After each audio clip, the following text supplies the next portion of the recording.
who's really going to be the super supportive element at this point?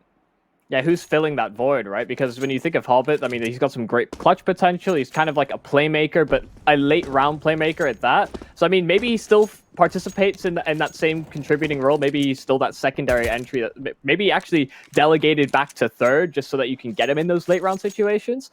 I don't know. I think it'll be interesting to see how this all develops for the youngsters side, whether we see the Gambit youngsters of old or whether there's this shift towards becoming just the Gambit youngsters over time. Well, you know what? We know we've got ourselves good old pals at Loopbet who is saying the Gambit youngsters have got themselves like 126 to 3.5. I personally think that's generous for that, because if you look over towards their overpass win rate, it's not very pretty. It's 38.5%. Gambit youngsters sitting on a 75% across 15 maps. No, 20 maps. Oh my god, that's ridiculous. Goofy finding a great early shot onto Axel, though. Maybe PACT have got something extra to show us. Yeah, they're not counting their chickens before they hatch over at Loop, but they understand. There's always a chance. So with that initial frag going the PACT's way, we'll see how things go forward. Goofy finds another, and that's the site now open. There's nobody to reinforce the bomb site, prevent the plant from going down from the Gambit youngsters. So far, so good. And I don't think that Gambit youngsters will get too many entries back into this. I mean, you could already see them setting up in pretty passive positions. It doesn't even seem like they're going for it in the pistol. I mean, I get it, but a bit peculiar. It's not something you see every day, and I suppose it does make sense. I personally quite advocate for saving in a pistol round, but a 3v5 when you've got a kit and some flashes, that seems like it's probably somewhat doable. Now, Shiro does find himself that one kill, and that actually matters a lot at this point, because he's probably going to go down regardless. In the next round, it's up to him whether he wants to buy or not. If he can get some kills here, that's a lot of money added to his coffers in pursuit of the AWP. Now that it's 2350, second round loss bonus is 2400. That one kill allows him to get a naked AWP. So it could come back to bite PACT that they give that one up, but obviously, it's one death. It's not like it'll happen. It's just the fact that it happens to be Shiro who gets it. But never mind, Shiro buys up. They buy up and saves 700. So, that entire line of thinking gone to the wind. We'll see. I mean, it's still true. He'll have an AWP. Yeah, just a couple rounds from now instead. Just not because of the $300. Oh, I think we're gonna have a round reset over here. Seems like which gives us a couple players just simultaneously disconnected. So, oh, well, one of them's back already. So this might be the quickest fix we've seen in the West. So I have a question, Yumi. Sure. Because listen, I'm from Pakistan. Everything is the West to us. Are the CIS territories generally considered like East? Like, what do you guys consider them? Europe you're East, in the UK. Europe East? Okay, but when you're generally talking about the West and the East, the CIS countries don't really come to mind. Yeah, that's maybe why they're under their own category. It's kind of hard to lump them into Europe when they're not a part of Europe. But we try to make do with what we're given. Obviously, the Europes are heavily contested, so getting a sort of a central server, a West or an East, can make a difference. Honestly, the fact that the US has so many issues with server locations, I get it. It's a massive country, but having those big differences in ping aren't really felt in Europe that often. So we actually have it pretty good. Yeah, you guys actually have good internet. Yeah, decent routing to a lot of the European countries as well. So look, honestly, it's insane. Some people in the east of Canada actually get better ping to EU-West than Americans do inside, like the other side of like America, because their entire network's got some really weird ping stuff going on at times. I think it. Now, I'm probably making this up, but I think I read that it's something to do with just copper wire shenanigans and whatever that they've got laid down for like 17 centuries. Well, the routing network is really abysmal. Like, you can be categorically in the east side of the country, and there could be an east located server, and you just have terrible routing, and you end up with like 90 ping. Honestly, the fact that 40 ping is good for US standards, and 10 or 15 is good by EU standards says a lot. But hey, We sort out our little issues, the quick disconnect, the rejoin, and the round reset. Of course, no real issues there. Gambit youngsters, of course, do force up into the round. And actually, Hero has a bit more cash to play with. So maybe reconsidering. I think he invested in one less bit of utility. Yeah, he didn't pick up the smoke. One thing I'm actually particularly critical of is Oppers buying CZs. I just don't like it. I think it's such a waste of a kill on an AWP player because the probability that you'll win the round is not very high. So if you're getting... Oh, hold that thought as I will continue my mathematical rants later on. Axile gets away but does pick up some information for his trouble. Just to kind of hijack that point, get a P250 instead if you really want an upgrade. That thing is deadly. Or just get a 5.7, man. It's still a pretty good gun. Okay, that's where I'll draw the line. I'm talking about money here. I mean that for the kill bonus, to be honest. Oh yeah, no, understandable. That's largely why. But Goofy, he's moving forward. Nafani with a CZ of his own. I'll forgive you for that one, Nasani. As Goofy will be moving forward. Intis is already taking him down by that grenade, and Axel standing posted up with the deagle. 30 seconds on the clock. As PACT will start to rotate back. Yeah, they're scurrying out of there. They realize that the reinforcements come through. Maniz gets taken down from behind, so it's actually an equal numbers exchange altogether. But the distance on the site, oh no, Sobol is supposed to be that linchpin, the one that gets them a bit more security on the bomb site. Inters can hold the cross as well. 10 seconds to get this bomb planted. The kill from Heaven is crucial, but still a 2-on-2. Oh, that could have been a big nade, but Nafani now with the Galil needs to start stepping in onto the bomb site itself. Darko playing around water as he will try to hijack Inters' his head and slip it straight off his neck. Darko is down and out. Inters is the man to take that shot out. And Lunatic, both these players need 2 bullets because of the Kevlar and their HP. They're unfortunately not in that 1 bullet territory. So you know he wants to be peeking out soon. But with these positioning being the way they are, Nafani can just take him down. And that's a beautifully played 2v2 coming out from the CT side. Inters, his first shot was crazy enough, but then afterwards the coordination to have gone for it, that's when you know a team scrimmed a lot together.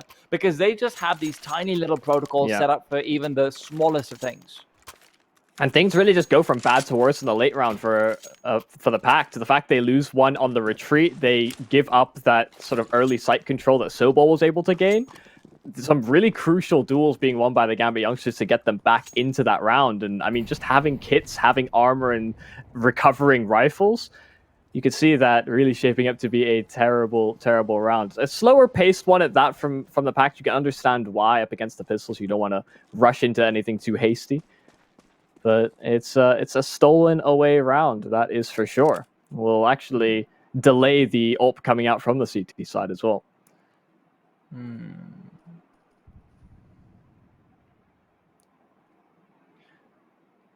Gambit are playing this incredibly defensively now. Yeah. I'm slightly surprised to see that, given the fact that they have... Well, they probably think it's a force buy coming up because of the bomb plot as well, especially. And obviously, whenever you lose against an force buy T-side, tendency is to buy up on your own as well. So the fact of the matter is Gambit probably don't want to use too much utility early on. Flashbang goes into the side. Axel wants to peek with it, but he's just picking them up one by one before finally the P250 can take his life away. Shero comes back to refrag, and this 4v2 is unlikely to yield further casualties in favor of the T side, but a bomb plant has been gained. So second round secured, yes, but PACT will have more than just a healthy buy. Yeah, primary objective accomplished. Get the 1 kill you need, get the bomb planted. They'll sit pretty for the following buy. And, I mean, it could be an uncontested AWP for the PACT to work off of. So this may slow things down considerably, but given how passively Gambit youngsters played that previous round, it will actually, I feel like, favor the PACT side. So if we get a different approach coming into this, obviously remaining dynamic on overpass is such a beneficial way to play. And I'm always a big advocate for getting aggressive. I hate when I see teams. I call back to sort of like the old endpoint, back before they actually Oh started my qualifying God. for things, they played things so incredibly slow. I think the only aggression they'd ever go for is a mid peak, but they never take fountain control. They'd never aggro off long. They'd never take short water. It was a bad time, but they've grown a lot since. I remember those days, man. Yeah. Those were not good days. Those were very much not good days.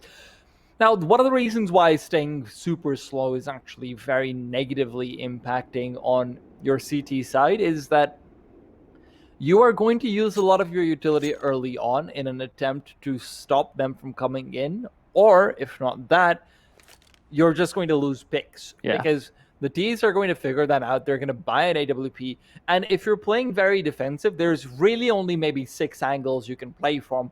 And at any given point, 2 or 3 can be flash peak. So a flash peak comes in, even if you trade 1 for 1 with the kind of information that you just don't have, rotations are slow. Now, Overpass is a faster rotatory map, though. So technically, it's a little bit more excusable, but at the same time, it's also much faster rotations for the terrorist side. So if they get a pick off early on with some good utility on their part, because you haven't been using utility as a CT side, they haven't had to use any either. They've just gotten map control for free. They haven't had to use mollies to clear out angles. They haven't really been forced to smoke out certain positions. And once they get that free map control and a pick off with it, you're in a 4v4, they back off, they've still got a minute left on the clock, and they can rotate whenever they want. Yeah, and it's such old advice, right? Make them respect you for certain things, and it's really easy to understand why sort of these mixed teams and the teams that come up with a rising pug stars can often fall into that line of thinking of, okay, don't get too aggressive. We're giving them too much respect already, just because you put so much faith that you're going to be able to hit the shot, you're going to be able to react in time. But when they're going for executes, when they're taking map control, like you said, sometimes for free, when they're not having to expend utility in their own right, you're not leaving yourself in a very favorable position. I think the resume should come through in just a few seconds, but in the meanwhile... Yeah, we're getting to talk theory. We're getting to talk theory. Yeah, I listen, Yumi. You put me on a podcast, I'm good to go for 3 hours. But unfortunately, we are not going to be given the opportunity to podcast away. GAMBIT youngsters will call for the resume. They are done listening to our analysis, and we are done providing it. Back to the action. Well then, we actually just see the full rifle commitment from both sides. I thought maybe the Pact may have lent more towards the AWP given the pacing that GAMBIT youngsters have come into this game with, but that is not the plan. Instead, the triple nade setup to try and punish the jump peak, but there's not going to be anyone on the receiving end. So at least GAMBIT youngsters haven't fallen into that trap too early. Very bold to go for that, and Nafani finds Goofy in the meanwhile. The problem with that nade setup is if you're throwing 3 nades over and there's a smoke inside Monster, it's just too easy for Nafani to make the read. Yeah, they're probably going to try and get some control on shot. That's one of the reasons why we're nading, because we want to make sure no one's jump spotting us, or, rather boosting and just ready to kill us. So Nafani just moves forward, finds that pickoff, makes it look easy. Yeah, very well read by the GAMBIT youngsters so far. You can see the Pact are spreading out, looking for a bit more map control elsewhere, as the initial plan doesn't quite go as drawn up. It's strange that they're stagnating still towards B, and it seems like that's going to be where the execute lies. So, I mean, these couple of smokes, the Molotov and the bombarding of flashes is likely on the cards, and at least there's been a bit more presence made towards A, so GAMBIT youngsters cannot afford a stack here. It's going to be the primary defenders, and the Molotov is actually very well timed from the youngsters. Well, Hobbit's going to try and refrag these, but he will be taken down after just 1. Inters will be the one to do the refragging. Unfortunately for that, they don't have many men left as more and more keep falling, and PACT are apparently doing the exact same thing that GAMBIT is, in terms of just being super slow initially. Now, remember, that is their first gun round. The question that we have to ask continually for any good terrorist side on Overpass is, how many rounds does it take for them to figure out the pace that the CTs are playing on? And question number 2 is, how many rounds before they have to figure it out again, because the CTs change everything up, because that's how easy it is sometimes on the CT side of Overpass. Well, it seems like that's a question that will be answered later on. Again, I feel like we're going to be met with a few delays. It seems like the youngsters are having a few connection issues. So at the moment, kind of dropping in and out of the server. Yeah, we're back on the podcast. Well, listen, I think we can segue in pretty perfectly. So one thing that I'm always curious about is, as a CT side, how do you decide that, okay, you know what, we need to change our style? Because at the same time, sure, maybe the T's have a read on you, but how much of that is going to be, okay, we just didn't hit our shots, things aren't going wrong, wow, it's fine, guys, it's fine, just try one more round. At what point does the reaction come in? Is it knee-jerk? Is it delayed? How much do you really need? I think that's where we get to stylistically understand in-game leaders and what they bring to the table on a map like Overpass so incredibly well. Yeah, there are some in-game leaders that primarily focus on just being proactive, right? Just calling something each and every round so that you're less predictable. But you can understand the line of thinking, right? The don't broke, don't fix it kind of mentality, where if it's working and you're playing slow, or if it's working and you're playing aggressive, don't stop until something changes, until the T side starts operating against you. I think both are understandable lines of thinking, but yeah, you see the separation between different in-game leaders in that regard for sure. Yeah, I think Torrin actually termed it really nicely. And man, see, this is where you just have to get a little bit jealous of how well Torrin can word things, which is Torrin went out and said, I believe, I'm probably misquoting him slightly, but I believe he said that there are some in-game leaders who look like they're doing a VOD review while they're playing, because they just know everything going on in a round. They know, oh, hey, okay, this mistake we made, tick, tick, tick, tick, tick. All right, put the bricks together, boom, Tetris. We've got another round. That's another line of bricks that just vanished. Let's go next. That's really, really evident on a map like Overpass. On the CT side more than the T side for me, because T side, obviously, to some extent, you are in continual control. Yes, the CTs can get aggressive. Yes, they can do a lot of these things, but at the very least, to some extent, you get to decide when your first engagement is coming in, beyond any significant outliers or any significant exceptions. So yeah, I think CT side Overpass is really this beautiful little piece of embroidery because of that. Yeah, it's understanding and being able to read the protocol so quickly, right? I think Train lends itself to that style of play, or I suppose that sort of emergence of an in-game leader that's hyper-analyzing the game. You run the same protocol so consistently on T side sometimes, where you throw a smoke, you throw a Molotov, it's going to most likely be this particular setup.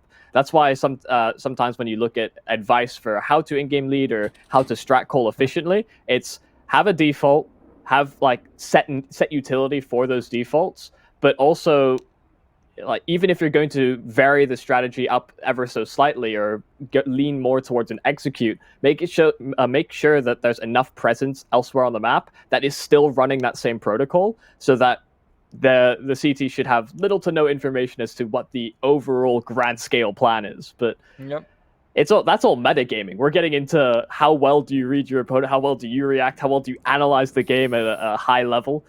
That it takes a lot, and all you can really do is just play and practice.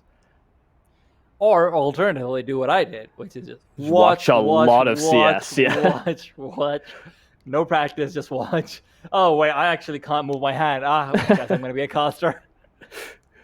Yeah, it's I can watch a boxing match probably 100 times, but I'm probably still gonna get punched in the face and knocked out in the first round. Is, Conor McGregor, he talks a lot of smack, but he hasn't met the real teabag around here.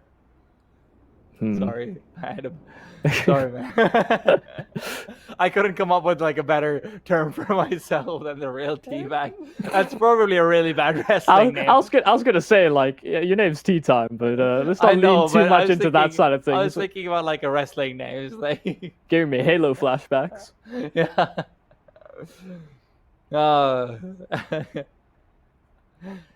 What would your wrestling intro song be, Yubi? Oh god, that's a really tough question. I feel like you'd have to go something a bit outrageous, but yeah, you still want to be manly. Ah, god, that's hard. I mean, you can be outrageous. It's fine. No, I can't do it. I can't think of like a good heavy metal song that really vibes with me. So, I think I'd have to go with what was that Pink song called? Oh, you're gonna go with Pink. Well, Yeah, I'm coming up. The fighting one. Oh, I see. Dear God, I can't remember. So what? So what? Yes. So what? I'm still a rock star. I got my rock moves. That one. I just realized that's probably a little bit more of a heartbreak song. Than our vibes are completely different. I definitely go like more rap oriented, but I respect the Pink choice. I do. Well, yeah, rap oriented, yes, but I was thinking more like I just remembered the line "So what? I'm still a rock star." That's the only that I realized. But we also remember that we've got a game on our hands before we get too much into our music choices, as it will be Gambit youngsters looking to extend their lead. Yep, and we see the pistols, some good utility accompanying it. We've had this discussion many a time. A good sign to see. The PACT aren't skimping on that side of the coin. And this is that control that we were talking about before, especially with the pistols. You can understand why Gambit youngsters are playing a bit more passively and understanding the economy of their opponents, but all that free control, that utility doesn't have to get expended early. I love this position from Axile. In general, it's so incredibly strong because it's almost impossible to double peek this successfully because of how narrow the passageway is. And there goes Darko, comes in and takes down Axel while I was praising his position, but Shiro, despite me not saying anything about his position, has come through it too, looks for more and will connect as it's just Luna left in a 1 versus 3 that he simply cannot win. Sure, Axel doesn't get the kills, but at least Shiro's there. Yeah, on gun rounds, I feel like Axile's position is so much better, but the guy comes out, front bathrooms, just hard clears him, shoots him in the back. That is rather unfortunate. But Shiro's there to sweep up all the pieces, so it's no harm, no foul. Well, now we get to see whether there's going to be that reaction from Gambit youngsters, whether they play a bit more aggressively or not, or whether PACT will have the run of the shop as far as this T side is going to go. Well, it seems it's the same. Yeah.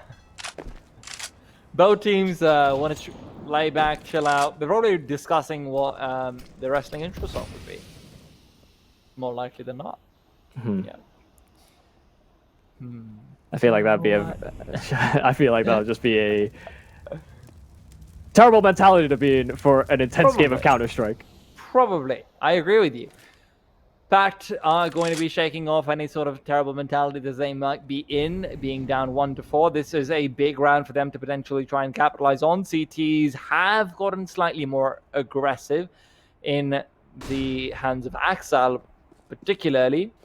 But Navani is ready to rotate backwards in towards... Where does this nade stack go? I think this is... Okay, fair enough. Yeah. This is just the nade stack for next defense.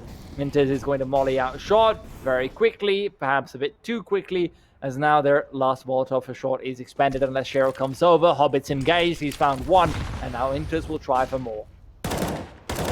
Yeah, it's really slow progress here from PACT. So far, crumbling around the corners. Maniz and Lunatic are all that's left to try and get site under control, but the pieces are here on rotation. Oh my goodness, the spray transfer from Lunatic is phenomenal. It brings it to the 2-on-2, but both PACT players on such a low HP, and they've got that flanking player in Axile as well. He cleared things out towards Fountain earlier on into the round, so he's really the linchpin. 13 seconds to dial this in. They're planting, and Axile, he doesn't deny it. He gets there a little bit too late. Lunatic now left in the clutch, a 1-on-2 with both players' positions known. I don't think this is likely, not with the HP situation. He pulled it out of the hat earlier on and to bring it to that position, but Axile does pull it together. A really, really flustered together round on that B site. The Gambit youngster just had the edge. Hobbit so far has been very consistent in finding an important pickoff, and then after that, it really does come down to the fact that, hey, there's just this huge 3K that comes in immediately after Lunatic. Look at this spray transfer from all in all. First one to go down is Nafani, then this cleans up Inters and Hobbit at the same time. If he'd been given perhaps one more shot at taking a quick peek at Shiro, maybe he would have even been able to turn into 2v1, and then who knows how things go. Another technical timeout coming through, and unfortunately, again, same old problem. Gambit youngsters really not having an easy time as far as the technical side of things is concerned. Yeah, I know they're winning all these rounds, but they're still having so many issues with the connections. So yeah, it's unfortunate. I don't know. It's strange to see PACT operate on this T side so far because they've been predominantly kind of going for the set utility into the rounds, right? The fact they've gone for nade stacks so early on is a bit odd. But hey, maybe they'll catch them out eventually. Maybe we'll actually get some consistent rounds of play, but that still remains to be seen. Well, I mean, one of the reasons why you're bringing things up about the nade stacks is because the nade stacks generally come in after the first time you've seen someone going for either a jump spot or you've seen someone going for a boost. The nade stacks are generally a reactive play, or alternatively, the nade stacks are generally a triple stack play when you've got to read that okay, the economy isn't going to be the best, their utility is going to be limited. And on the basis of their utility.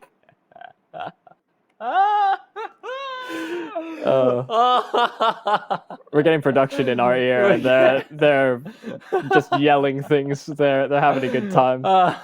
That's all behind the scenes. Production is joking around, trying to throw me off. And, it worked.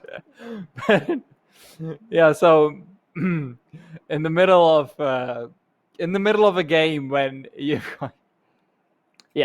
usually when you have a better read on your opponent. Maybe you have a hard read on demos or something, but so early on into especially a best of one where you've seen little to nothing from that CT side, it makes sense to maybe pull it out a little bit later. Right, of course.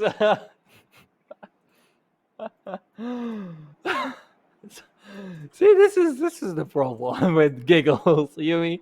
Giggles on broadcast don't really work out too well for anyone involved, the viewers, the broadcasters, or production for that matter. But of course, anyhow, so yeah, like we were saying, nade stacks are always a bit of a question mark. They do show a little bit of a scent of desperation, not quite a Rika fit. There's varying degrees of smells. It's kind of like getting a cheap, very small scented candle as a teenager because you can't afford the good stuff. So if you get that really cheap, tiny little scented candle that says a tag of desperation, that's what early triple nades kind of feel like. Are you buying these candles for yourself? I feel like the only time I've ever received candles is like gifts from relatives that I know. Like we've had decent times together, but we don't know each other that well. So it's just kind of like, I got you this candle. It's like, that's really nice. I don't think I've ever bought scented candles for myself. Listen, man, I thought it was supposed to be romantic. Maybe I've got the ambience all wrong. Really, I'm just see, look at this. Like, you've got a white background and everything. You gotta get your feng shui going. You gotta get like a small little wardrobe, maybe pop it full of scented candles, light them all up, give them different colored flames as well while you're at it. Get that RuneScape lighter magic going where there's different color fires and make it work. That's how it happens. Or just get like a whole bunch of books behind me that I'm sure you've read all of. Well, see, I've you know what I'm gonna show you guys which books I've read while we wait for the game to come back on. No, don't. I'm just gonna run over. Oh, okay, fine. You're the one who pulled me back. If I wanted to listen to my librarian talk about books all day, I'd pop right down over. I'd say hello. But have you seen aisle 7, subsection B, author category 17, Roman numerals 1, part C? I can confidently say no. Good, because I haven't either. One day we will get there, the hidden library. But there's definitely a library of Counter-Strike knowledge that does need to be discussed about, and that library exists in your head, Yumi, and I'm going to tap into it for just a second. Yumi, what exactly needs to start changing on this side of the T's? Because we're not really in the most dangerous of territory, but there's a warning sign that says, beware all those who dare trespass onto this. You're going to get bitten, eaten, and flayed. Yeah, no, I think the fact that we've got such a good parity in terms of pacing between both teams. Like both of them gone for slower styles to start off. That's why I thought PACT may have pulled out the AWP pretty early, but it's the fact that both of them are going so slowly. Neither of them is really getting reads on the other. Like they're taking some control, but they're not really spreading out. The only times we've seen that is when they've lent towards a B side execute so far from the PACT side. The fact that there's a lack of information on both sides of the coin, there should just be faster plays, right? You expect a bit more of a default to come out, try and probe the Gambit youngsters out. I think it's just like too much respect being given over, and the fact that we talked about some of the players that reside on that youngsters team. They have a lot of firepower. You go up in a straight up aim duel against most of them, you will probably lose. So I can understand why they shy away from that, but yeah, just the lack of pace from either side just leaves a lot to be desired, and I think they just need to go for maybe a few more sort of set plays to maybe take a bit of a long control, just sort of show their hand a little bit towards the bathrooms. That way, they'll at least keep Gambit youngsters a bit more honest. But as far as we can tell, they're not even capitalizing on the lack of control that PACT are throwing out either, but they're still winning rounds. I think the perfect analogy for this is your first high school crush, where, you're not crushing on the best looking girl in the class, but, she's kind of in there as well. Or boy, whatever, whoever's watching. So, but the other person also kind of likes you, but you're both, sending those little signals where you're like, why doesn't he figure out he likes me? But at the same time, who's going to message you first?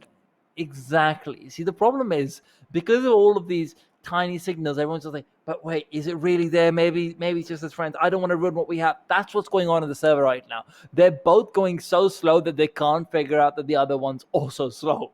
So where you think that the T side will go for the AWP because they're thinking, yeah, CT side slow, we know what to do here. No. The T side don't go for the AWP because they don't know the CT side is slow. For all they know, they're standing in their face ready to knock them down. It's just a case of bad communication between two teams, which in all fairness, it probably should be every time, but maybe not so much in terms of the dance floor itself and getting on it. Yeah, just for parity, right? We got to cast, I think, Supra the other day on Overpass. Yep. We just see a stylistic difference. They're constantly going for sort of quick peaks on boosts. They're getting hyper aggressive to start off the rounds. It's just a complete different set of skills that seem to be implemented. This is still a very high and consistent map for or high win rate and consistent map for Gambit youngsters. So obviously the system works to a certain degree, but it doesn't feel like they're really being tested to start off our best of ones in this group. Well, it was always going to be a bit of an uphill battle for ACTINA PACT, but let's see whether or not they've got their mountain climbing equipment ready to go. So far, the only round that they have won was the pistol round, and they couldn't really capitalize on the subsequent fuse. So PACT have got to start getting jiggy with it. Hey, 5-1. Gambit youngsters firmly in the lead. And a contact play towards B, this time a bit more reinforcements on short. Hobbit fully flashed up, Nafany there to reinforce, but look at the close angle being played. Inters gets nothing for his troubles, both and all of the B-side defenders dealt with primarily. Nafany is just remaining elusive, holding up towards Graffiti, and for now won't be flushed out into the open. This is the cleanest it's looked so far for the PACT, and now they'll have to make it work in a 3-on-3. Well, Gambit youngsters, they're wondering whether it's even worth going for it. At this point, you could just solidify the CT side economy, but with the flashbangs, actually a smoke rather, going over. A Molotov available, Lunatic does find Nafany, but it's really Sobol who comes through with a crucial kill. Axel was looking to be the trading player, but unfortunately Sobol cuts him off, and with that, Menes can finish things down easily. And in the meanwhile, if you want to be finishing things off very quickly, I'm going to have Yumi finish off my sentence about Hellcase. Well, yeah, because Hellcase, it's the best and biggest, most known case opening website with over 100 cases. I flurry my words. Updated case battles, upgraders, dozen giveaways per month, and more absolute unique features. You won't get bored with Hellcase, and you can use the promo codes that were on screen. I think it's Malta V15 to save more and grab what you deserve. There you go. That's what we're the best duo in the West, Yumi. We can complete each other's sentences sometimes. Yes, and sandwiches too. I was going for a Frozen reference, but hey. Probably not the right audience, and I feel like I'm pushing the wrong buttons. You're sidetracking a little hard.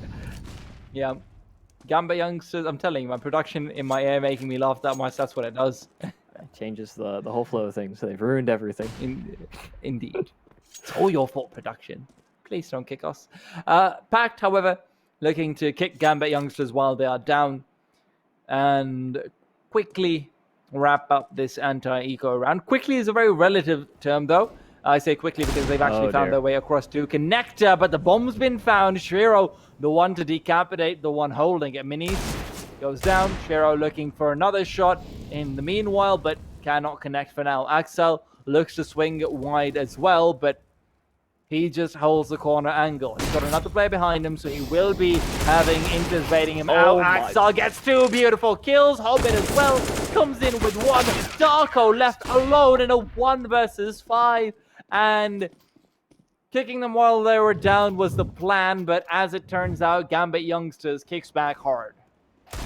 I mean, that opening kill from Shiro, we're talking about how Gambit youngsters haven't been aggressive pretty much the entire game, but now that they're on the pistols, I mean, the lineup from Axile as well, that's another round against pistols that the PACT have lost.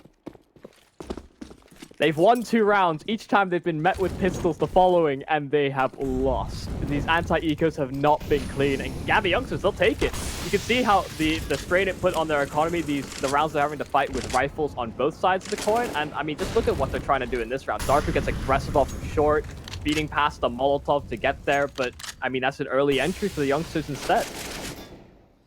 Yeah, Darko just gets knighted down and Orbit realizes what exactly is going on. So Gambit youngsters, his defensive style is paying off for them. Orbit's fully blind though, and with that, Nafani, despite being blinded himself, will come through for the trade. Inters has been spotted, has been located, and Nafani is not in position to support him with much. Inters needs to peek out soon. His position might actually still be unknown one way or another, but Minis is firing into the smoke just in case. Axel takes advantage of their quick interruptions to come through and bring it back to a 2 versus 2. Inters was already a lost cause, but the question is, can they bring this round back?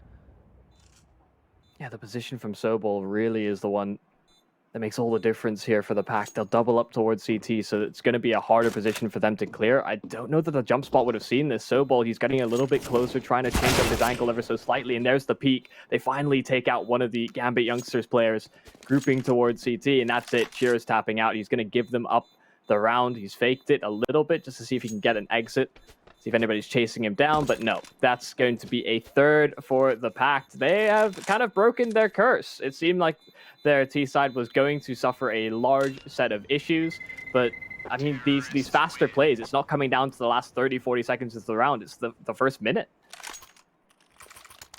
And you're seeing Gambit youngsters put into an awkward position because of that as well. And this is where, you know, the question that we were asking earlier comes in, Yumi, which is, hey, when do you actually adjust your CT side?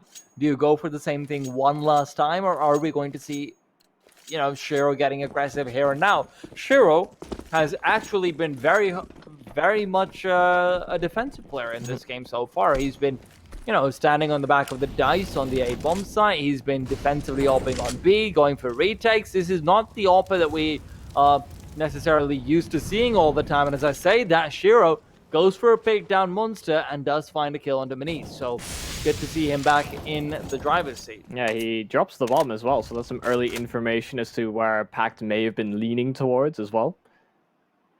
That may change the plan here for the PACT.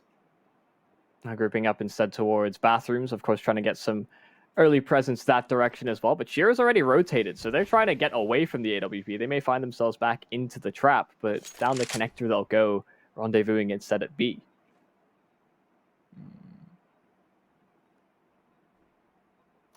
There are 3 players on the B bomb site from Gambit youngsters, but that has been the norm so often. The difference is that these players are playing from Monster rather than the site itself.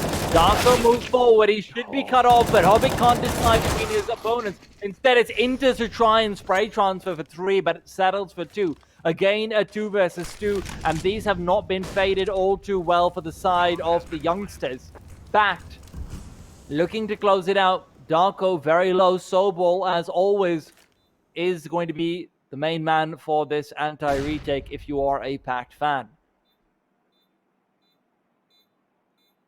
Oh, Axel, he's poking and probing, trying to find the angle. Shearer finally chimes in. There's Sobol eliminated Darko on low HP. Does he find the timing? Oh, he has a clear pathway. He spots him out. Oh, that's the crucial kill. Axel dealt with 2 HP remaining. Just the pistol out now for Shiro, and he's not peeking. He's giving him full respect. There it is. He's going off enough time, and Shiro doesn't have it. He can't get on the defuse. Darko pulls it back. The 1v2. He'll die with the bomb, but PACT, they get another round.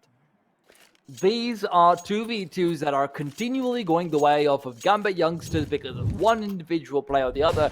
And the funny thing is that's what I would expect to be saying for the side of the youngsters. That's not what I'm expecting from PACT. PACT, I'm thinking, yes, we're going to see a methodical team execute coming into its particular bomb site. You get the bomb down. You try and hope and cross your fingers that GAMBIT youngster doesn't go insane. I'm not expecting PACT to be the one who are outskilling them in these super high pressure situations, and I love to see that from them. Sobol has been great on that B bomb site, and you know what? Now, even when Sobol goes down, his teammate Darko is still pretty much just as good.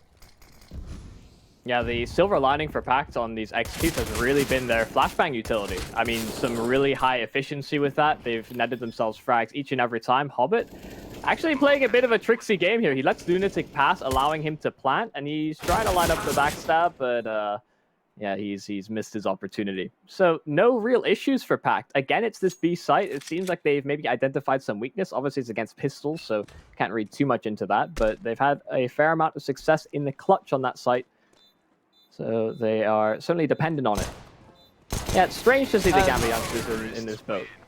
Yes, especially when you consider that even the previous round, Hobbit could have really just completely undone all of PACT's offense because he had a chance to go for a double spray down because of the very good positioning adjustment, if I do say so, for GAMBIT youngsters. But at the end of the day, 6-5, and GAMBIT youngsters are going to be given one more chance to stop PACT from equalizing things and probably even getting ahead. If PACT wins this, GAMBIT's money is very much on that CT side of things.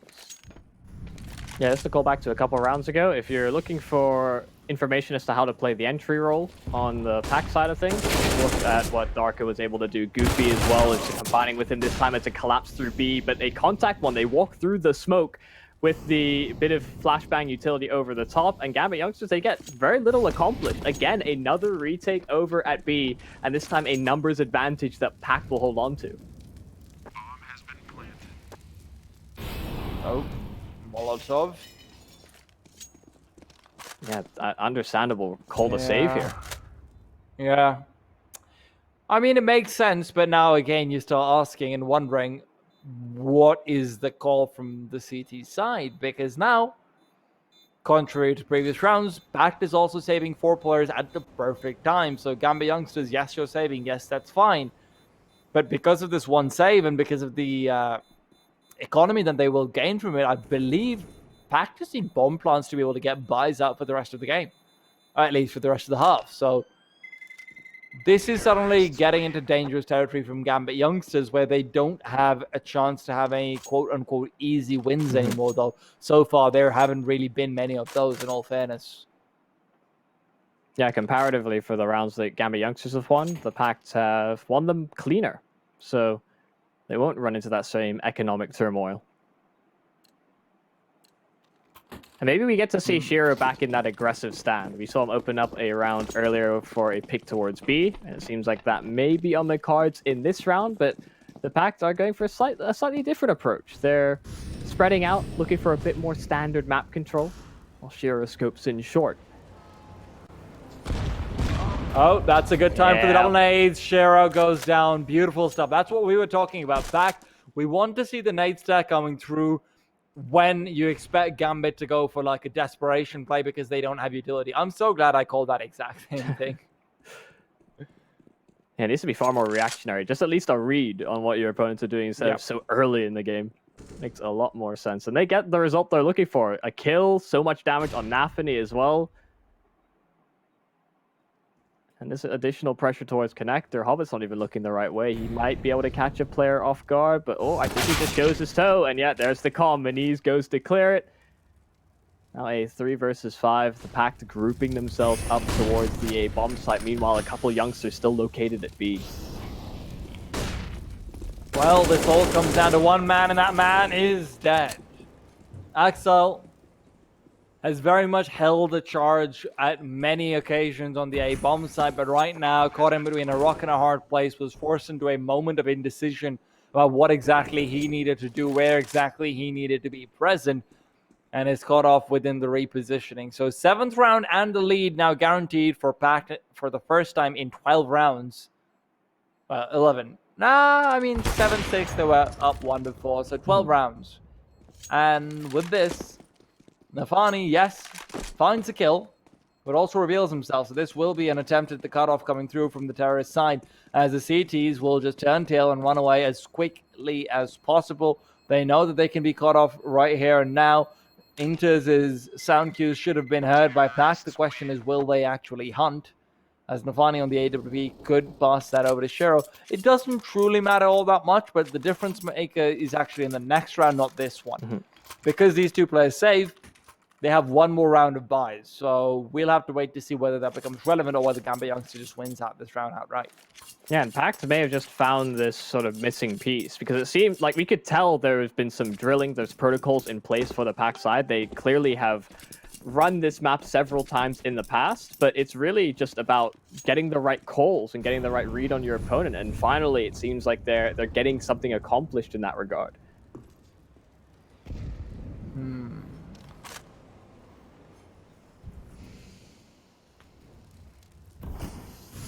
Minis. Ready and waiting.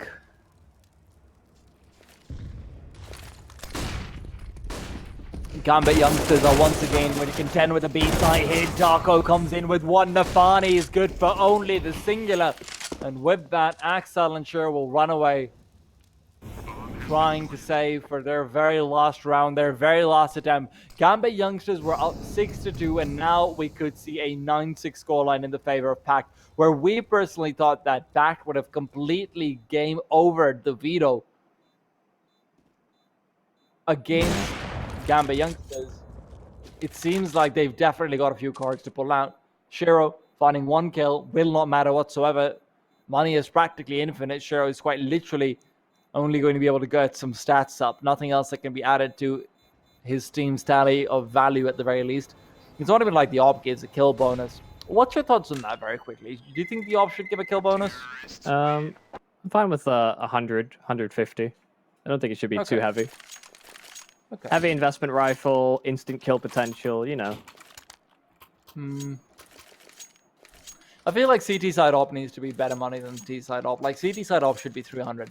Yeah, but then you just add more nuance to the game. Yeah, it makes it a bit more difficult as well for people to sort of pick up. Right, if you start... Listen, man, spray patterns make it difficult for people to pick it up, not new guns. I will say, just before, I mean, we kind of get a bit tangential there, but the fact that GAMBIT Youngsters are playing so reserved and they haven't really shown any change towards their CT side so far is worrying, and that's maybe the fact they've got this newer addition in Hobbit, the fact he's trying to find a place in the system. But again, I mean, just look how easily they're getting run over at B. There's no initiative to take short water control, there's no real changes to the setup, and PACT are just capitalizing. They're getting the entries cleanly enough, and I mean, GAMBIT Youngsters, I just have to react on rotations. And now again, a 3 versus 5, GAMBIT Youngsters, they've reacted late. Axile finds 1. Sure. And Goofy's very low, don't get me wrong, but the problem is Axel reveals his position. Nafani was already located. It's all up to Shero in a 1 versus 3 as he finds the first kill to try and bring it back. He's got another. He's fighting for his life and his tournament, but GAMBIT Youngsters will not be able to find it. 6-9. PACT get themselves an absolute advantage going into their CT side. Yeah, not the picture I would have painted given the way this game started. You see it. I mean, 6-2 start into a 9-6 lead for ACTINA PACT. I mean, that's That is one way to really let that advantage fall away from you. It just felt like they were so stagnant, so dedicated to a particular idea on that CT side that the pack just kept going into it. You can see the odds from our partner at LootBet. They've done a complete 180. It was 138, I think, in favor, or 136 for Gambit Youngsters before. Now moving into the second half, 144 for PACT, and you can understand why.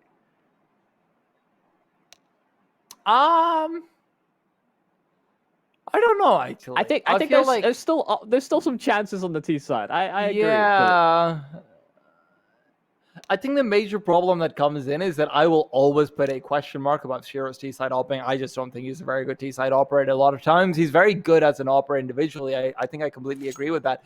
But the passivity that we saw coming out on the CT side is very often there on T as well, if he even goes for the AWP.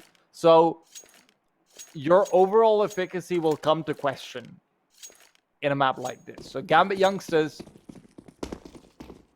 they've got their work cut out for them, and that work will have to start off with this pistol round, which is going to be headlined by 4 players going from the CT side over towards B, thinking about pushing forward aggressively. And on that A bomb side, the only player they have, he himself has gone for so much information. Goofy is playing this beautifully. He just wants to know when to ask for rotates to come through from his teammates. And Goofy is traversing forward. He could catch a player with his back turn, but instead he will turn around and run away.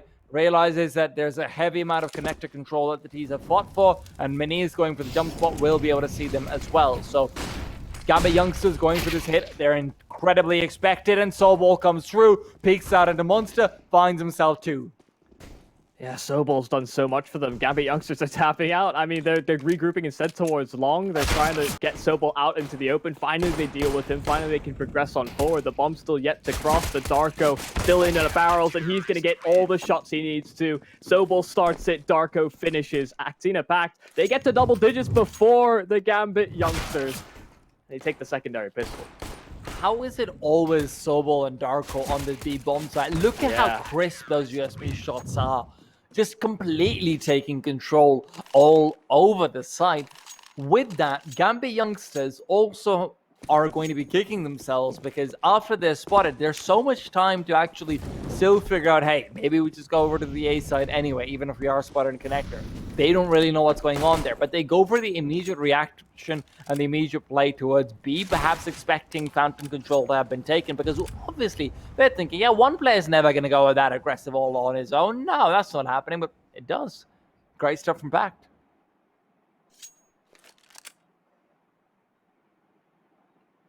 Yeah, we'll have to wait till the following gun rounds before we can really comment on the T sides for Gambit Youngsters, right? I mean, the pistol is something that is... There's a fair amount of randomness to them, not so much in terms of, you know, the pistol inaccuracies, but it can be very, very high risk, high reward situations that can pay off for either side. And of course, PACT getting the better of that is a good start for them. They continue this ball rolling, and as they group up outside of B, Sobol and Darko are going to be tested once more. Darko to open it up. Darko opens it up, keeps it going. Sobol, sure, he picks up one. Lunatic as well, but Darko really making short work of the eco frags. M4A1S, not generally the best of guns for anti-eco kills, to be honest, but it will do the job of a hair, and nicely done as well. So now comes in the question. Are we going to see an AWP from the side of Gambit Youngsters anytime soon? I mean, I'm not sure if they had money in this round. No. I think they did. I think Shiro could have gone for it. But it would have been a naked AWP, which is generally very dangerous. Yeah, actually, yeah. So, yeah. Just barely. Yeah. So Inter's down to 5 HP early on, not being a great sign for how things might be materializing. The T's are going to force a lot of utility out to try and keep Goofy at bay. They're taking the duels, they're not winning them though. Shiro can't finish off what he started. Lunatic on just 1 HP, but it's one more than what the T side wanted. This is the style we expected to... I expected to see at least from Gambit Youngsters towards the end of that first half. In fact, they're pulling it out early. You can see what that's going to do to the T side of the Youngsters as well. They're going to have to be a lot more procedural in their approach, play things a little bit more passively on their defaults. Especially if they're not able to capitalize or punish the aggression from that CT side. Now they can sit back. I mean, the amount of time that's being ground off the clock as of right now is the GAMBIT youngsters are still concerned about some lingering pushes. Manise going up the ladder, Hobbit's holding for it, and well, a good habit to have. The GAMBIT youngsters are recovering, but only for a moment. Shiro gets taken down over a day. Darko sitting in the back lines, always at a different angle from the last. Always good for at least one, and more often than not, it does end up being a 2K or a 3K going to his name. So Darko will be swinging out soon enough. A flashbang to assist him in that regards, and that flashbang nets him another one. Darko's honestly playing this the best way I've seen a B-side anchor play in a long time. I've not been this impressed by an anchor in ages. Gone through with the third kill, which is more of a 50-50 about whether or not you can catch off the play after throwing the smoke there. But the way he's bringing in these micro repositions is very, very cute, because generally speaking, a B-side anchor player is expected to go from, okay, this guy's going to play fence now he's going to play close, now he's going to play the back of monster ditch. Yeah, it feels like such a committed position, right? But he's still somehow evading gaze so many times when he's taking these fights. So exactly. And every time his micro adjustments are all that are needed, which is really nice to see on a map like Overpass. So GAMBIT youngsters, back down to the pistols, back down to Kevlar, back down to their knees as they are begging for a way back into this game.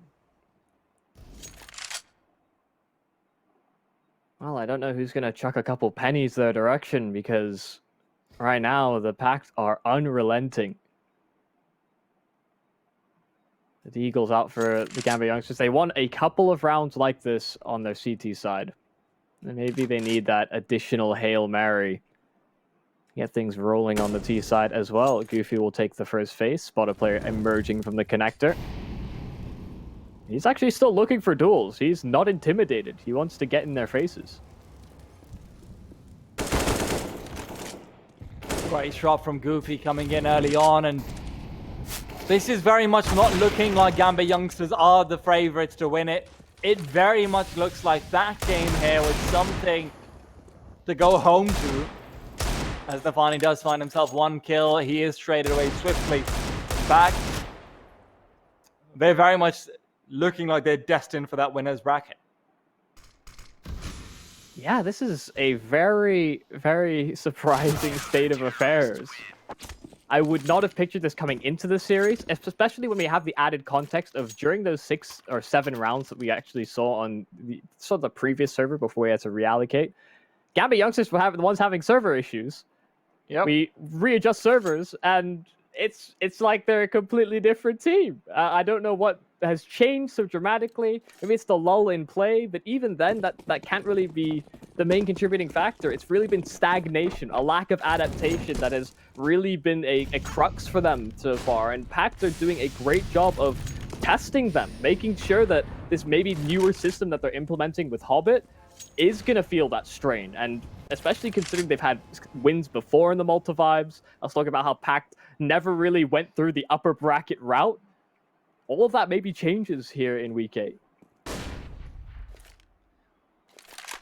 Well, we're getting a bit ahead of ourselves as GAMBIT youngsters still have a chance and a shot, but one bullet is not very much to deal with the kind of demons that they have to face at times. Manise, scoped in, being mollied off as well, takes a lot of damage on his route out, but courtesy of the smoke will be able to keep himself alive. GAMBIT youngsters prioritizing long control at this stage. And PACT on the other side are no strangers to this particular angle. You can see exactly how, I believe it is Manise is still playing this with the AWP, waiting for a jump spot, waiting for anything at all, waiting for any sort of signs of aggression before moving back to provide some backup over. Sees the flashbang coming over, misses the shot, but barely so. GAMBIT youngsters, just with the AWP ringing away, they're feeling a little bit scared of actually moving forward and long, and because of that, they've gone back to the toilets, but with Molotovs at the ready, this might be the wrong decision. An angle we talked about, Goofy in prime position to deal with the push. Lunacy covering from bathrooms. The flash is perfect as well. Goofy can take the fight. He's tagged down low, and Goofy gets 3. They lock things down towards the toilets. They get nothing. They get no space as ACTINA PACT take the fight to them. I think that's the cleanest 3K I've seen this year with an M4A4. Like, look at this overall succession of events. He gets the first, knows that the second player is flash, so he has to back off.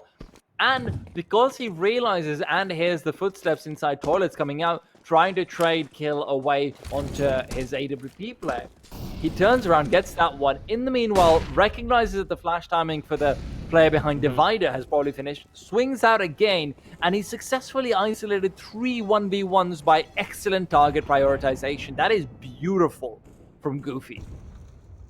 Yeah, fantastic timing and spacing, that is for sure. GAMBIT youngsters, this might be just a throw it to the wall. Just try and get something done. Hobbit there with the entry. Snowball taken down. Darko gets nothing as well. This is looking like a PACT execute towards the B site as they take control very early on, but Maniz is there to at least buy a little bit more space. It's just going to be a bit more breathing room, really, is this maybe just a call to save. A 3 versus 1, an open play. Not really sure where GAMBIT youngsters are positioned. Yeah, save this for the next round. There's many more chances. And he's got to be careful. He could still be cut off. He sees the play, and with his AWP, and he wants to take forward to the next round. And moves back instead, realizes that the pincer play is likely to come in, so he's just waiting for the terrorist side to make a move, and instead, it seems like he'll be just fine. So, Yumi, this is very interesting to see.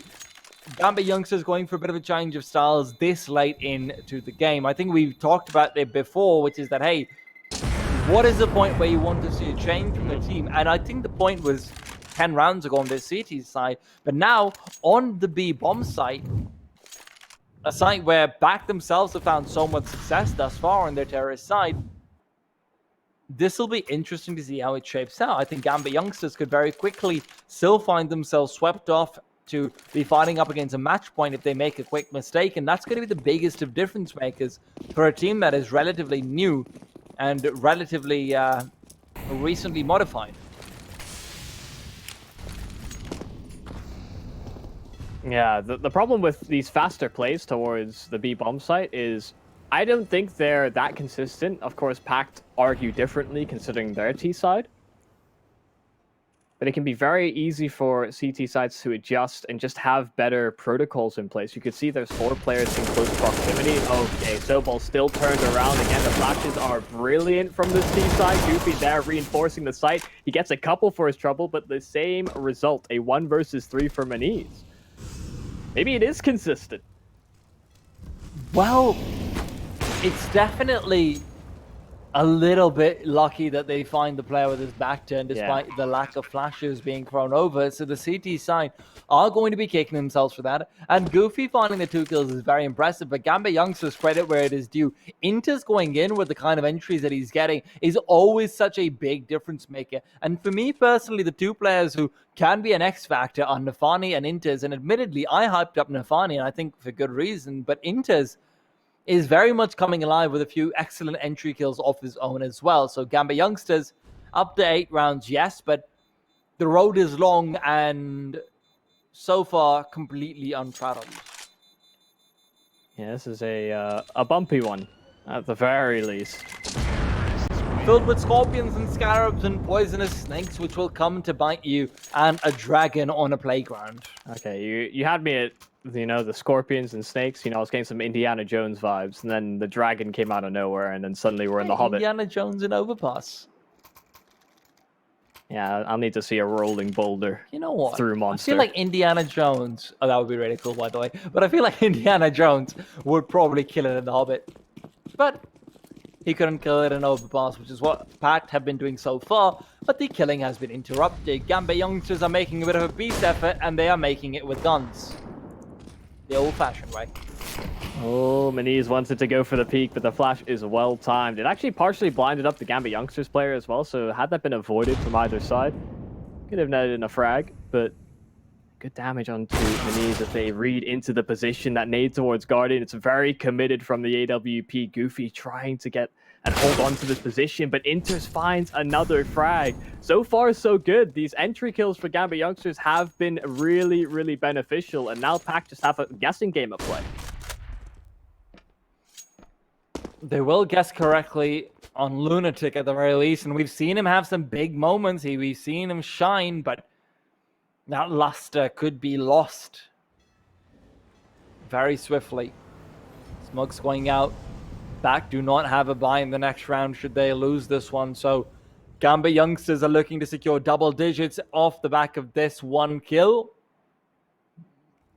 These 2 weapons will be saved, yes, but money is still questionable enough that it's probably not a great idea to go for a buy. Minis and Goofy can go for M4s. Actually, Lunatic can do the same. So maybe not quite as questionable. Darko, who himself has an M4A1, can actually drop and still be able to afford all the utility. So this will probably still be a buy coming out. PACT will still give themselves a chance, but without the AWP of Minis to say for surety. Although Sobol's death might have something to do about it, but that's only if he does. Yeah, and I wonder if we go into the following gun round of PACT. I think obviously a round away.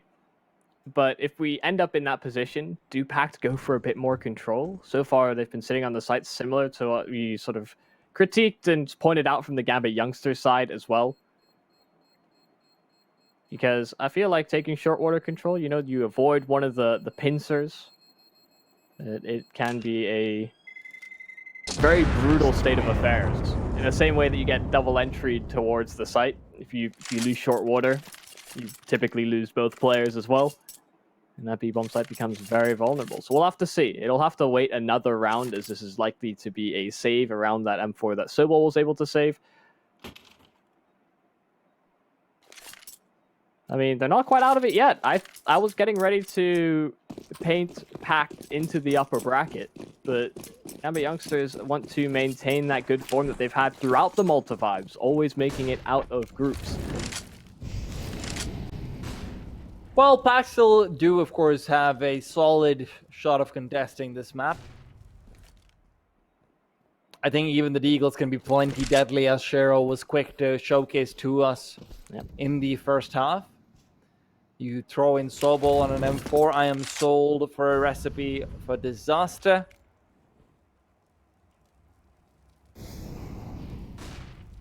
PACT have got themselves a stack at the right place as well. This could be disaster. This is very... actually, no, this is almost definitely going to be a travesty should Goofy connect with this first shot. That's going to be everything. But Sobol, who is boosted up, finds himself the first. Goofy uses that as a distraction to come through with 2 quick vehicle shots. Comes through and connects with the second. Nafani is good on a trade, but with the bomb being lost and 2 lives with it, this is still incredibly dangerous territory to be traversing for the terrorist side. You wanted a boulder to roll down Monster, but instead it's found its way onto Long, and that boulder is a CT side that is looking to bulldoze down GAMBIT youngsters. PACT in excellent positions even now. Minis is pushing forward. He's crept through. He's going to be able to catch off Axel, but Nafani barely covers his back. Still, some damage dealt and more information gained. Lunatic could be the linchpin. Yeah, they got the recipe. They were preheating the oven, but the ingredients were somewhat misplaced. Lunatic, can you recover this? Make this into a beautiful cake for the PACT to seal this one away. Doesn't seem likely. For now, the timing's going to be missed. Lunatic not able to get anything for his troubles. That's a 4th for Nafani. May actually get a 5th, but no, Hobbit will cover him for the plant. That's a 10th round for GAMBIT youngsters. The cake goes unbaked. Indeed. And as yummy as cake mix is, you've got to remember it is raw eggs, and that is what PACT are having to deal with. An upset stomach, technical issues, and raw eggs that are sitting about. I love that you re-emphasized raw eggs. It's raw. Listen, it is. Have you ever had a raw egg? It's disgusting. It's almost as if it was meant to be a bird. GAMBIT youngsters, though? Birds are probably tastier, though, in all fairness. But with this timeout coming through, small little breather as well. It's obviously not a tactical timeout, but hey, a mental reset is a mental reset, and PACT definitely needed one. Full buy comes out yet again, and the question that we were asking earlier, Yumi, is that how long does it take for a CT side to adjust? I think it's been long enough. We need to see something different from PACT. They've been heavily reliant on getting some action going for their anchors to actually win these rounds. But GAMBIT youngsters, if they explode and take down the anchors early on in a round, then you see them really crumbling apart. So So PACT need to take the action to them instead, and I'm excited to see whether or not that comes through in the form of Manise's AWP, because it has initially at least fostered over towards long. Yeah, both sides on the T side have had very high flash efficiency, just in terms of the impact it's had in terms of getting the entries. And I mean, I could understand why PACT have gone back to a bit more of a passive setup, given that I think in the previous round, or when they had the AWP in Manise, he tried to go for a mid pick, didn't quite work out. It all sort of compounds out of control from there. So the rounds that they've won have actually been when Gambit youngsters have gone for executes. It's just going to have to be about whether they're actually able to hit the shots. And this time round, again, it's a flashed up Goofy that starts things off. Manise not quite able to answer back. It's instead the tag on Hobbit. Still not able to slow down the progression. Gambit youngsters take the A site. Hobbit tagged up very heavily, but look at this. Inters even catching off and cutting down Manise with the Molotov. AWP is picked up. This should be a sign to save. PACT will have a buy in the next round, but only if they save all 3 players. Lunatic sticking around is a dangerous ordeal, and he finally gets the memo from his team captain. Get the hell out of there, because we need another buy. 14-11, the projected scoreline, but projections so far have been linear, and that means Gambit youngsters is going nowhere but up. Well, I feel like this is just a hard game to call. It has been a tale of 2 halves. Both sides having good C-side performances. The defenses have been rather weak from either side of the coin, but especially when we factor in the win rates. This is a very, very strong performance from PACT. They're making sure that this goes the distance, that Gambit youngsters are thoroughly tested. And I mean, if you guys are wondering, oh, how bad can PACT's win rate be? Trust me, it is bad. PACT on overbars have had a grand total of 13 maps played, and they've only won 38% of the time, all in all. That's not a great sign for them whatsoever, but this could be magic number 14, lucky number 7 times 2. So Darko really hoping to drive it home. Gambit youngsters on the other side have found themselves a bit of a cushion of economy, but not a cushion of rounds. They know that should they seize to have the pedal to the metal for any time whatsoever, this is a race car that will go off course very quickly. Gambit youngsters again looking to explode onto the B-bomb side, this time through short. Another strong setup from the CT side to deal with this. They've got the crossfire set up, all the missed shots. Darko, Lunatic, they both combine, but there are the entries right back. Inters has been phenomenal in compounding these rounds out of control. Darko for now locking down and keeping this B-bomb site in their control, but now onto the 2-on-2. The rotations have come through from PACT, but the site's been taken away from them. That coverage from the site boxes is going to be enough to at least allow them to get this bomb planted. Should they actually get the cross on over? For now, Shiro is prevented from rendezvousing on the site, and for now they're separated. The utility down as well. They're very concerned about a lurking presence from the PACT players, but now they'll dial it in. A 2-on-2 ensues, and that smoke will allow them to escape. The drop Molotov from the teammates of Gambit youngsters coming in and being incredibly crucial to keep Manise boxed out of this bomb site. Manise is going to aggress forward. A flashbang is there along with the smoke, and that means that spray control will be a must, as it will come through soon enough. Manise trying to defuse inside the smoke, but Shiro's got it on top. He's been boosted on the sandbags, and now it's all him all day. Goofy not being tagged up. They're going for the knife, and they will connect. 12th round secured. And although it gets dicey and close, PACT cannot complete things out. Inters yet again dominating this terrorist side, being the reason for survival for ACTINA PACT at this point. Honestly, Inters is literally carrying them right now. Inters and Nafany, both of them have had some great impact on this T side. It was a little lackluster in terms of the fragging potential from individuals from the Gambit youngsters to start things off. On their CT side, it was hard to get contributions from players like Inters and Nafany, but now they're really stepping up to the plate in terms of just good spacing, finding correct timings, and making use of these fantastic flashes that the team is throwing. So yeah, this is very, very difficult for the PACT. You could see even in the clutch, Gambit youngsters were very fast to respond with the boost. And given that they've bought some pistols into this one, it's not seeming all too likely we could end up in a tie scenario. Well, they'll still have one last force, well, one last full buy to try and keep the Tie Monster away. Yeah. Lunatic waiting with the P250 for a push that is inevitable, but with Inters on the other side of the gun barrel, inevitability also includes death. 13-14. Gambit youngsters stringing together round after round after round after round. And PACT, this is the point where that 38.5% is being reverberated in your brain, in your head. It is echoing into the darkest corners of your mind. It is telling you that you are not meant to win. And now comes the test of mental fortitude. Can you ignore the demons in your head, or are they going to get the best of you? Well, the good news for the PACT is that they have nobody jump spotting. They have nobody heaven as of yet, so the boost shouldn't be a problem.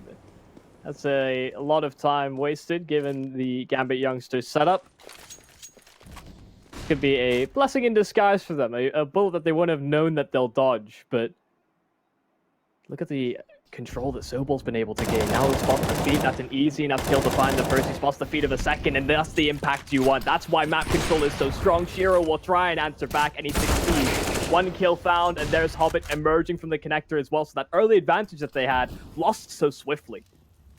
It's all Lunatic. He's next to the pillar. He wants to erect a defense like no other at this site. But little does he know, Gambit youngsters, they're thinking about going for a very slow walk-in. Goofy is going to be the one to really give him some sort of aerial support. The flashbang blinding out Lunatic. He peeks forward. Molotov on his side. Inters will take him down with the Molotov and Hobbit's help. Goofy now aggresses forward, looking for more. But the AWP on the other side will dissuade him from peeking. It's a 2 versus 3. Shiro doesn't actually catch Goofy out, and instead Goofy can peek forward. A great grenade followed up by an even better one. Will not be the demise of Shiro as it went just a little bit awry. Goofy peeking forward. Shiro fires out. Hobbit right behind him trying to fight back, but it's all Minis. 1 versus 1 against the AK of Hobbit. 34 HP, and he's moved back towards the sandbags. Hobbit trying to play for time. Hobbit trying to play for position. Minis is going for the defuse play, but it's all on Hobbit, recognizing that he's not actually gone for it. There isn't a kit. This is a guaranteed 14th round, and Hobbit, with his veteran spirit, with his AK, is also going to look to cut him off.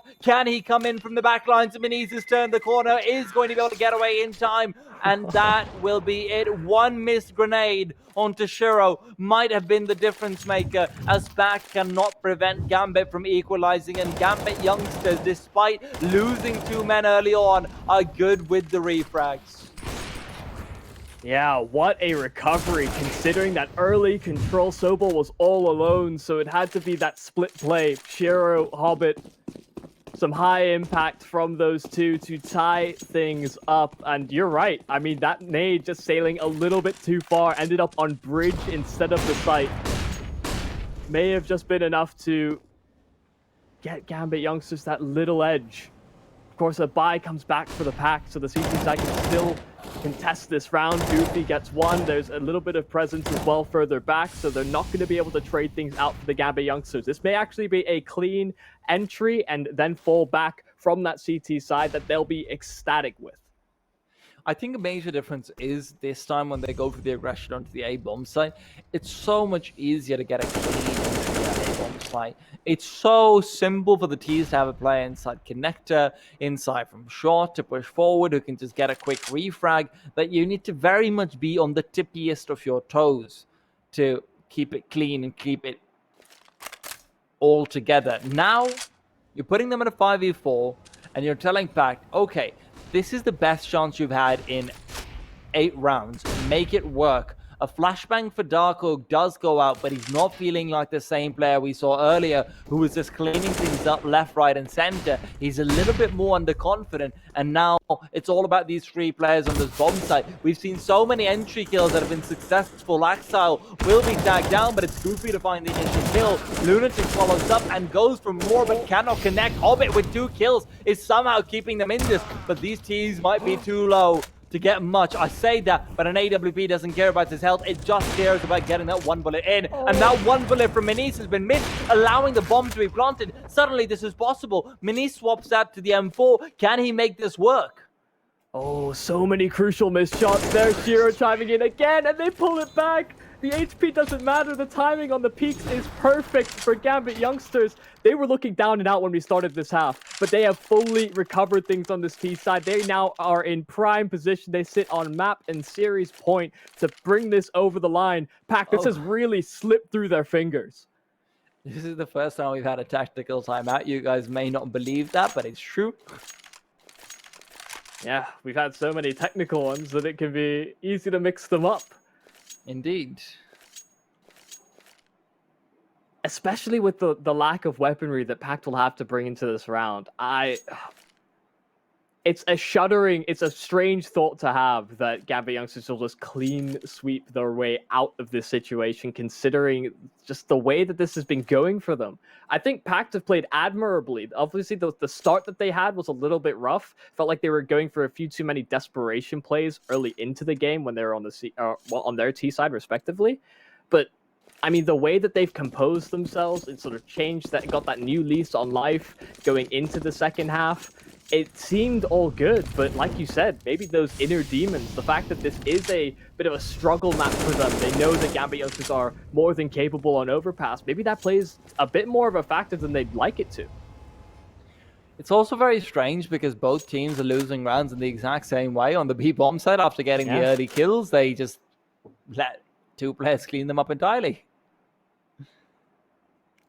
Very much a tale of two halves. But this tale could be coming to an end very soon. PACT desperately struggling to find a pen with ink in it to try and keep riding forward, try and use that blank page of overtime.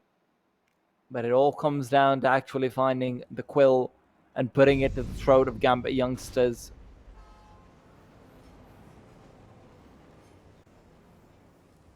Gambit's blood required to be spilled for overtime, but Gambit, they are feeling particularly conservative at this stage. A late A-site hit seems to be the name of the game, and with a flashbang going over, Goofy should be realizing soon about Axel's position, but he needs to connect with the shots, not just get information. Mini spots the utility coming over. His positioning is great to do just that, and now Axel found Goofy in connector. Nafani comes in from the side, knowing that he doesn't need to worry about a flank until much later on. Lunatic needs to find a multi-kill, but it's all him all day. 1v5 finds 2, but it's not going to be enough. 16-4 Gambit youngsters. It was not clean, but they get it done. We miss it all. Axel gets 3, holding down the flank.